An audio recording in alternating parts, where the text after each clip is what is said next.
Hi friends, இன்றைக்கி கத்திரிக்காய் தனி கூட்டு பண்ணி காட்ட போகிறேன்.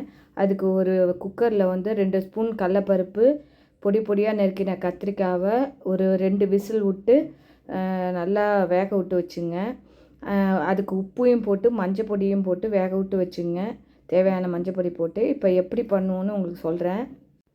அதுக்கு தேவையான பொருட்கள் வந்து கடலப்பருப்பு, மிளகு, மிளகா, கொத்தமல்லி வரை, வெல்லம், தேங்காய் எண்ணெய், வெல்லம், புளி வந்து நெல்லிக்காயோட கொஞ்சம் சின்னதான புளியை ஊற வச்சுக்கணும். அந்த கத்திரிக்காய், கடலப்பருப்பை வேக விட்டு வச்சுருக்கேன். தேவையான தேங்காய் இதெல்லாம் ஒரு வாணலியில் போட்டு வறுத்துக்கணும். 1 டேபிள் ஸ்பூன் கடலப்பருப்பு, கொத்தமல்லி வர 1 டேபிள் ஸ்பூன், மிளகா, மிளகு எல்லாத்தையும் நல்லா வாணலியில் அரைச்சிட்டு தேங்காயும் போட்டு செவக்க வறுத்துக்கணும். செவக்க வறுத்தா தான் நல்லாயிருக்கும்.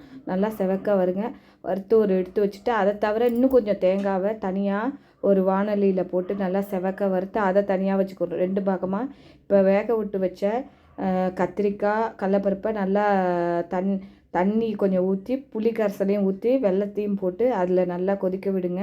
கொதிக்க விட்டு அது நல்லா தண்ணி குறைஞ்சி வரும்போது இந்த அரைச்சி வற்றதை ஊற்றி, அந்த வறுத்த தேங்காவையும் போட்டு, கருவேப்பிலை போட்டு, தேங்காய் எண்ணெய் மேலே ஊற்றி இறக்கினா சுவையான தனிக்கூட்டு ரெடி. அதுக்கப்புறம் கடுகு, தேங்காய் எண்ணெயில் கடுகு, உளுத்தம்பருப்பு தாளித்து கொட்டிட்டு, அதுக்கப்புறம் வந்து கொஞ்சம் வெண்ணெய் போடணும். வெண்ணெய் போட்டால் ரொம்ப டேஸ்ட்டாக இருக்கும். நீங்களும் பண்ணி பாருங்கள். சுமங்கலி பிரார்த்தனைக்கு இதை பண்ணுவாங்க.